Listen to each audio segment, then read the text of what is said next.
Hello and welcome back everyone. Today we're going to be going over the cold start procedure for the A-18C in DCS World. We'll primarily be covering the cold start procedure as it's outlined in Eagle Dynamics FA-18C Early Access Guide. However, I'm going to sprinkle in some additional information based on a couple of other sources, as well as talking to some folks who have worked both in and around these beautiful airplanes. If you want to check out the Early Access Guide for your own use as a manual, I'm going to go ahead and link it down in the video description, so once we're done here, feel free to go ahead and check that as a future reference. First things first, we're just going to go ahead and close the canopy in order to cut down on noise once the engines get up and running, and we'll do this by first finding the canopy switch located just above the right console, then moving the switch down to the close position by left-clicking and holding.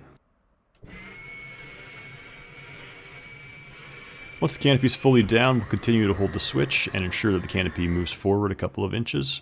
And it's important to verify that it actually moves forward, as the F-18 has no manual canopy lock, and it's actually this forward motion that's going to cause the canopy to lock in place. Now you can close the canopy at any point throughout the cold start procedure, and you can even taxi with the canopy open, provided that it is in the fully open position, and that you don't actuate it while the aircraft is in motion. With the canopy secured, before we touch anything else in the cockpit, we're just going to make sure that the parking brake is engaged. And we'll look down at the left quarter panel and find the parking brake handle. And we can see that it is pulled out and in the vertical position, with the word park displayed on the inboard side. So with all of that satisfied, we know that the parking brake is in fact engaged. With the parking brake engaged, we can now go ahead and start getting the aircraft fired up. So the first thing we'll turn on is the battery. And we'll do that by coming down to the right console and flipping the battery switch to the on position. While we're looking down here, we'll also just verify that the left and right generators are both turned on by verifying that both of these switches are set to the norm position. So good on the left and good on the right. So the aircraft is now receiving power from the battery. However, before we get the engines up and running, we need to run the fire circuit test. The F-18 has two fire circuits, Fire Circuit A and Fire Circuit B, and we'll need to test them both individually by running Fire Test A and Fire Test B.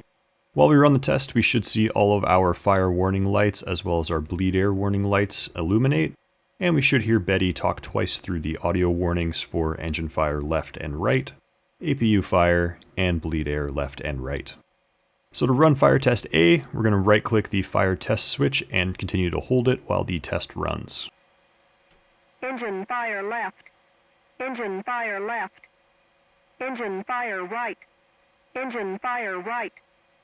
APU fire. APU fire. Bleed air left. Bleed air left. Bleed air right. Bleed air right. Once the tape is finished, you'll need to wait 7 seconds for the tapes to rewind, or alternatively, you can cycle the battery switch off and on again to force the tapes to rewind.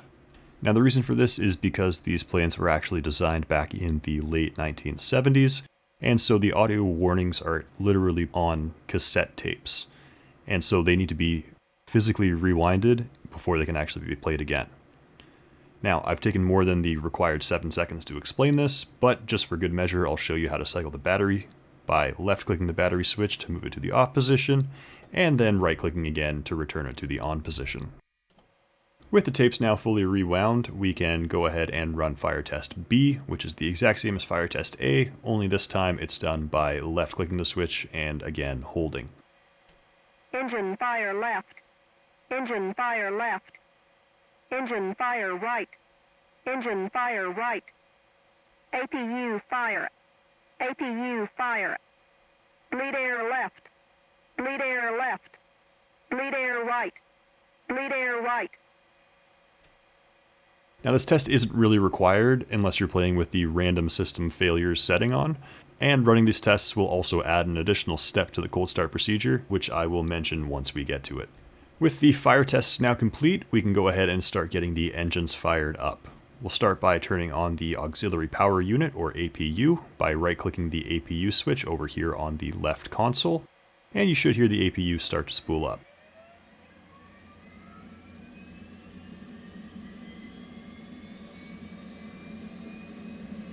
When the APU is fully powered up, you should see the green APU ready light illuminate. And with the APU fully powered, you can set the engine crank switch, located just aft of the APU switch, to the R position for right. This will cause the APU to begin cranking the right engine. Taking a look up at the IFE, we can now see that the right engine RPM is increasing, and once it passes 10% RPM, we'll introduce fuel to the engine by advancing the right throttle to the idle position, and we'll do this by pressing right shift and home. Once we do this, we should hear the engine begin to spool up in the background.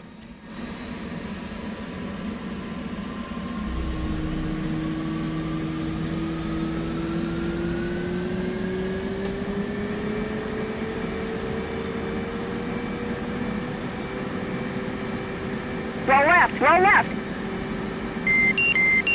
Flight controls. Flight controls. We'll see the RPM from the engine continue to rise until it stabilizes at just over 60% RPM, at which point the engine has been started and the engine crank switch will automatically return back to the off position.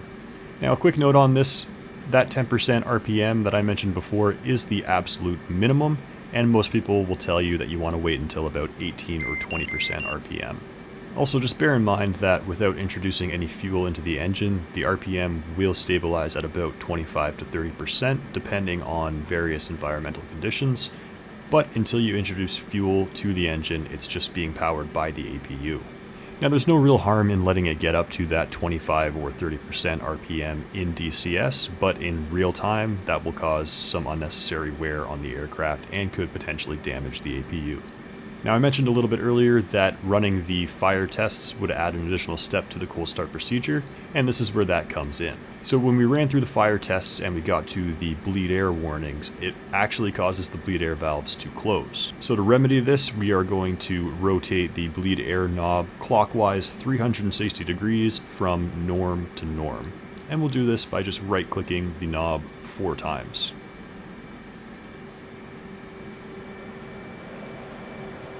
If you were listening very closely there, you should have heard the sound of the air conditioner starting to get some air, and the sound of the cockpit starting to pressurize.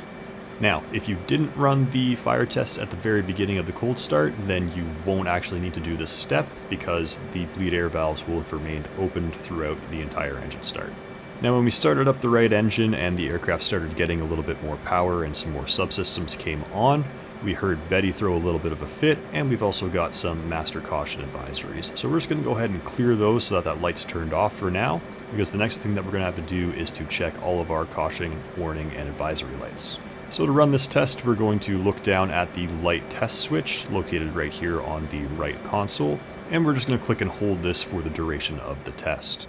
Now there's quite a few lights for us to check, so we're just going to start from the left and work our way to the right. So we're looking for good illumination from the landing gear control handle, the flap warning and the half and full flap position indicators, the left, right, and nose landing gear indicators, all 5 stations on the jettison station select, and now looking over at the IFE, we should see all of the engine information displaying either 100 or 1000, and all of the fuel information and times displaying all zeros. Moving on, we should see good illumination from the air-to-air and air-to-ground master mode buttons. The fire extinguisher push button should be displaying both ready and discharge, and we should have good illumination from the left engine fire warning and extinguisher light, the master caution, and the left warning and caution advisory lights. Looking up beside the HUD, we should see that all 3 AOA indexer lights should be flashing, and if we look further up, we should see the lock and shoot lights illuminated with the strobe flashing. Coming back down, we should see the right warning and caution advisory lights illuminated, along with the APU fire light and the right engine fire warning and extinguisher light. Continuing to move down, we should see the spin light illuminated, the hook light illuminated, the radar altimeter warning light, and all of the right vertical panel caution and warning advisory lights. So with all of those lights verified to be in working order, we can go ahead and release the test switch. Now with this done, we can power on the left DDI by right-clicking the brightness selector knob all the way to the day position, and we'll do the same thing over on the right DDI. To turn on the HUD, we'll turn the HUD brightness knob all the way clockwise by either holding left click and dragging up, or by mousing over it and rotating the scroll wheel up. And last, we'll turn on the AMPCD by rotating the brightness control knob clockwise with the same method that we used on the HUD. It'll take a couple of seconds for all of these displays to power on, so we'll just give them a second while they get warmed up. Alright, so with all of the displays fully powered on, at this point I usually just turn the map on the AMPCD off by double clicking the center left push button on the AMPCD. This just gets rid of the map background and makes the screen a lot easier to read text on. So with the displays all turned on, looking at the right DDI, we should see that the bit page comes up by default, and switching over to the left DDI, we're going to pull up the Flight Control System, or FCS page, by using the associated push buttons. While we're up here, we'll also just turn on the radios by rotating the volume knobs clockwise. And at this point, you can input any of your required radio frequencies by pulling the left knob for radio 1 or the right knob for radio 2, and then just inputting the frequency on the UFC. If you have multiple frequencies to input, you can just mouse over the knob and rotate scroll wheel to change the channel, and then repeat the process as many times as required. With the displays all powered on, we can now go ahead and start the left engine. So we'll set the engine crank switch to L for left to make the APU start cranking the left engine. Once the left engine reaches that 10% minimum RPM, we'll advance the left throttle to idle by pressing right Alt and Home. And again, in the background, you should hear the engine start to spool up.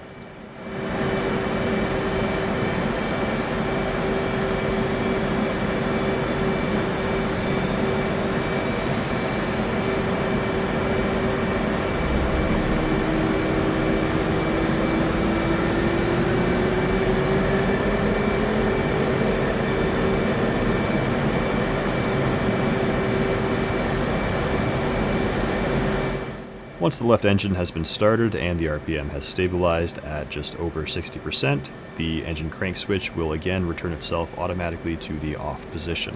With both engines now successfully started, the APU will automatically move itself to the off position after about 2 minutes, but at this point we can also just go back and turn it off manually.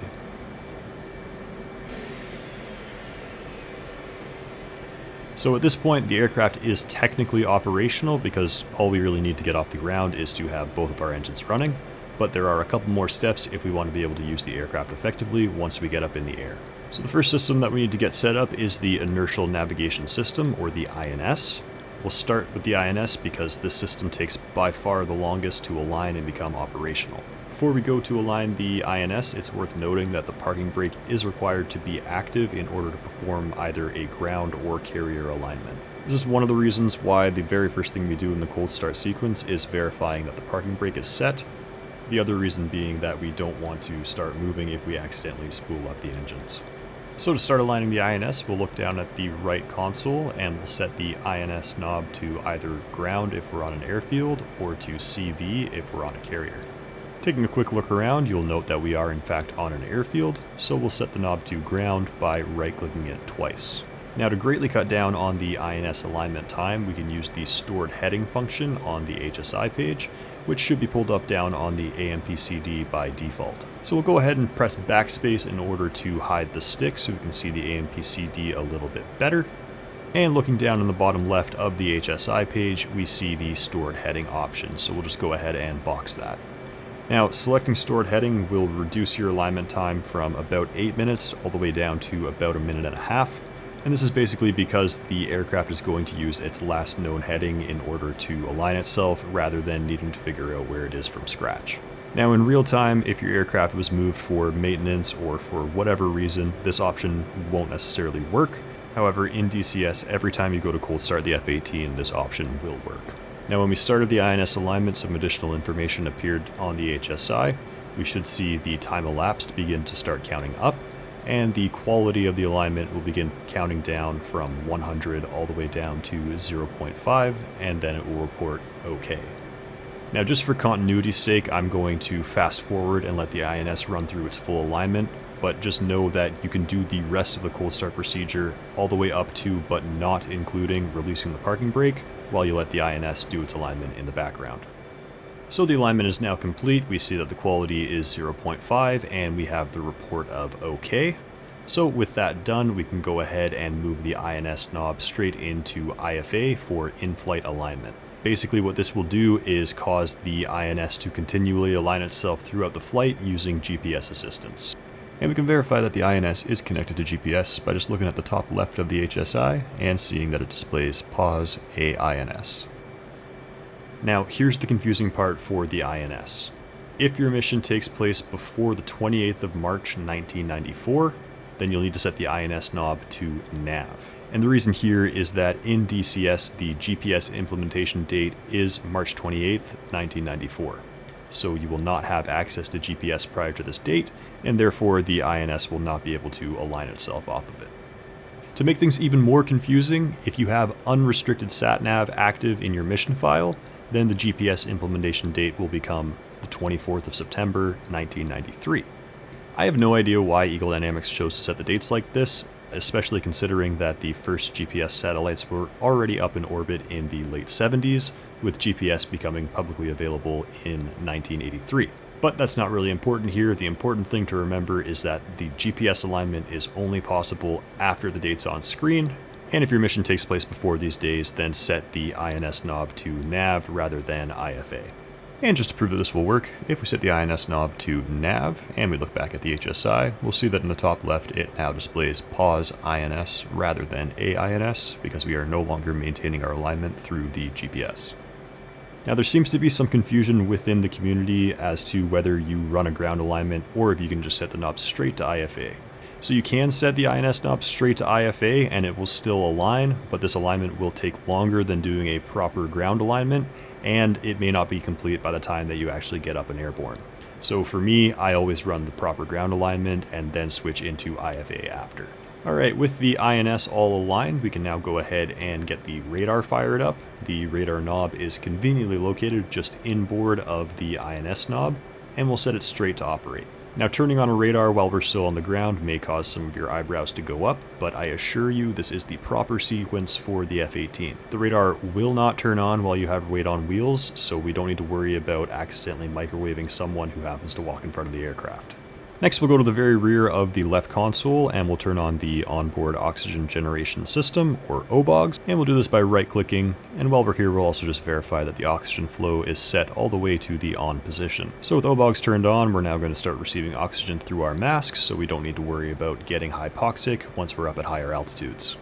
Alright, next we're going to look at the FCS page on the left DDI, and you'll notice that there's a bunch of X's in all of these boxes. The simplified explanation of this is that we have 5 main flight control surfaces: the leading edge flaps, the trailing edge flaps, the ailerons, rudders, and the stabilators. Now, all of the information displayed to the left of these control surfaces are for the left control surfaces, and vice versa for the right. Looking at the bottom of these boxes, we can see that the control surfaces have 4 channels, numbered 1 through 4, and where the flight control surface aligns with the channel is a box. And if there's an X inside of these boxes, that indicates that an error has been detected with that specific control surface along that specific channel.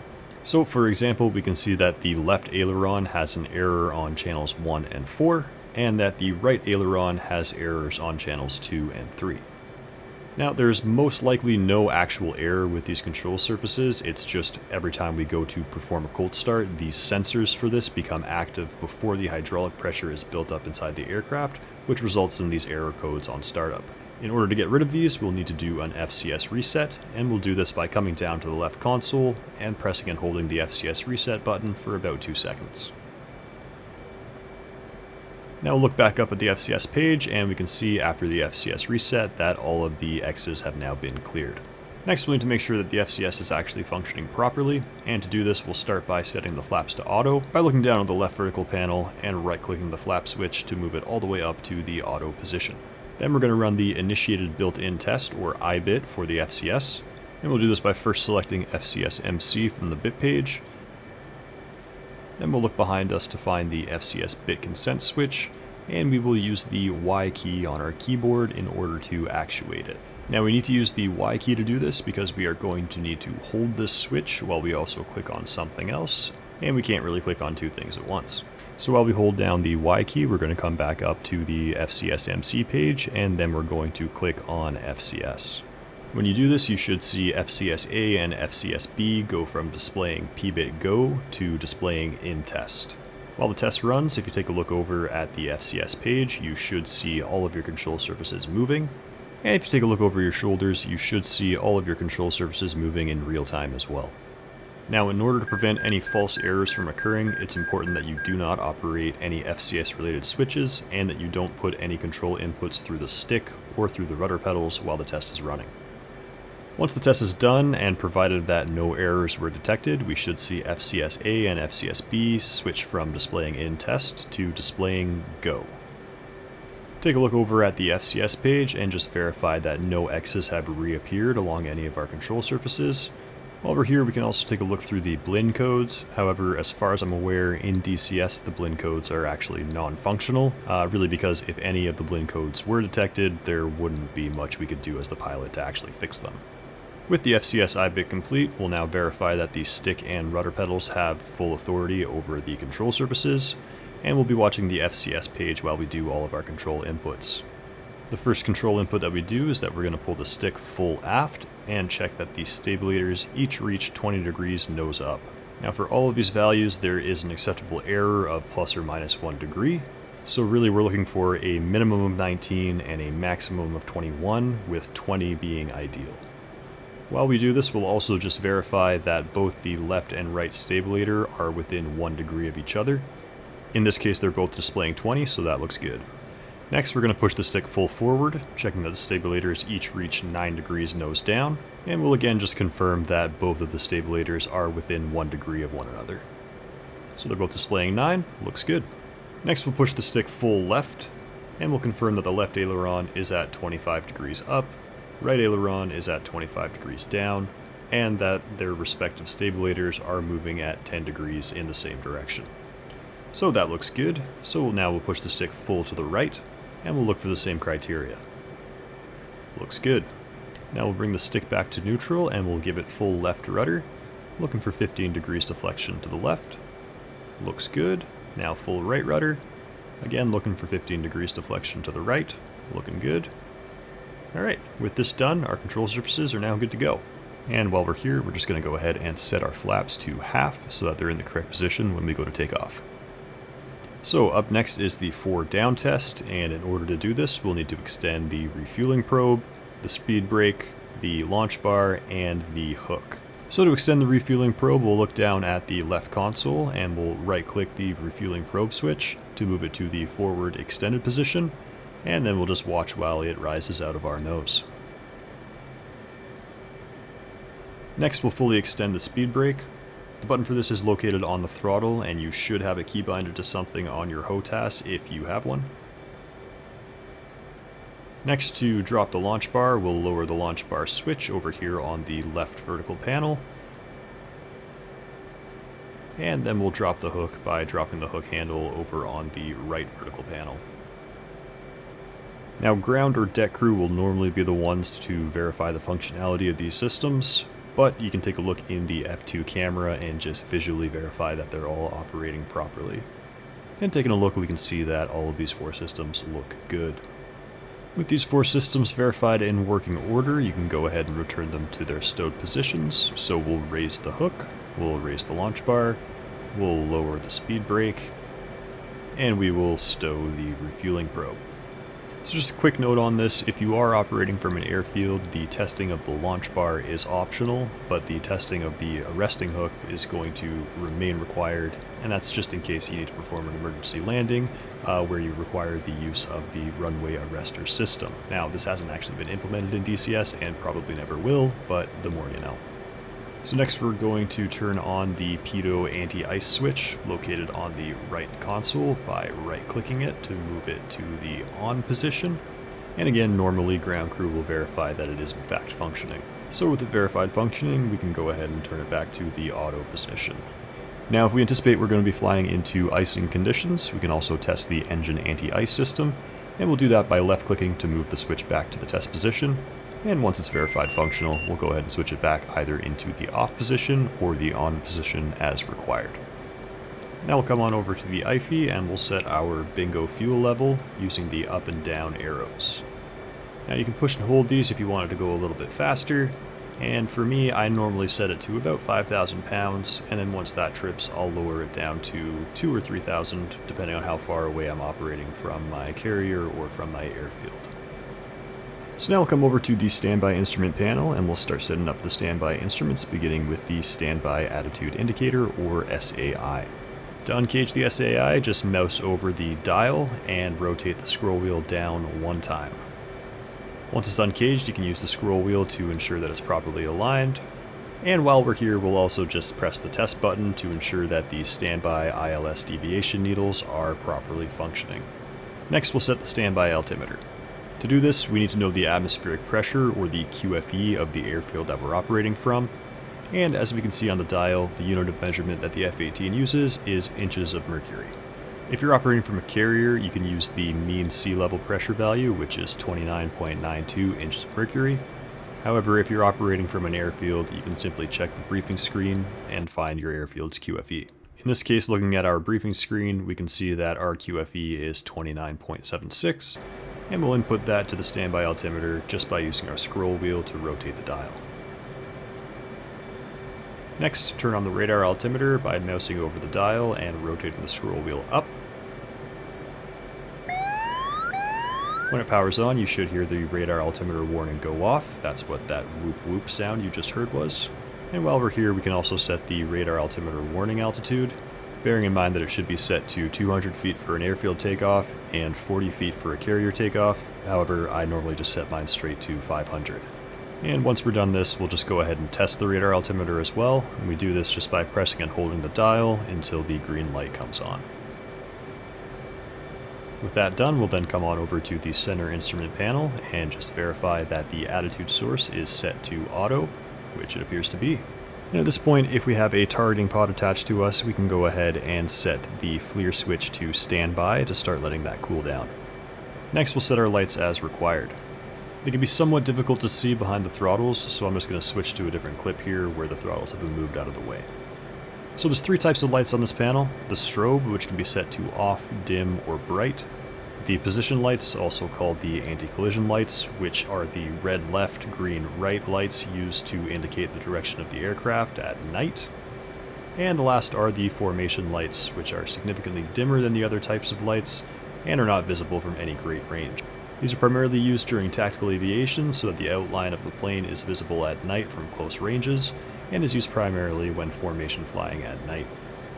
Next, looking at the left vertical panel, we'll set our hook bypass to either field if we're operating from an airfield, or to carrier if we're operating from a carrier. What this will do is when we're coming in to land on an airfield and we don't have our hook down, it'll stop the plane from freaking out at us thinking that we are going to miss wires when there are no wires involved. Next, we'll turn on the landing and taxi lights if they're required, and then we'll set anti-skid to on if we're operating from an airfield, or to off if we're operating from a carrier. So the reason we want anti-skid off when we're on the carrier is that we don't want the anti-skid to activate while we're on the carrier deck, because while it will prevent a skid, it will also take steering authority away from us, which may send us driving off the deck, which will be problematic to say the least.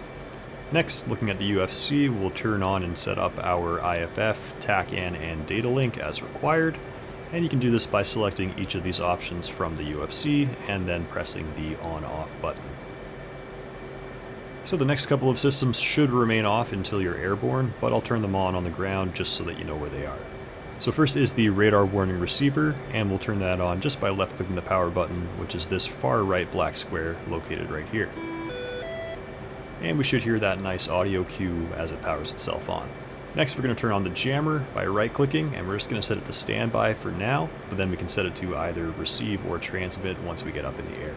And finally, we'll turn on the dispenser by right-clicking the dispenser switch. Alright, the last system we're going to be setting up is the helmet-mounted display, or HMD. If you plan on using an HMD at any point throughout your flight, you need to align it on the ground prior to takeoff. To do this, we'll start by powering it on by rotating the HMD brightness knob clockwise out of the off position, and then we'll pull up the bit page on the right DDI using the associated push buttons. From the bit page, we'll select displays, and then from displays, we will select HMD.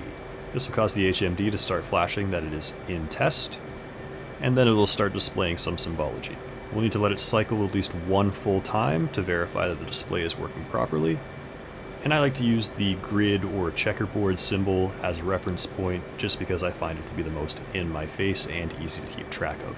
Once it's completed a full cycle, you can stop the test by pressing stop back on the display's bit page.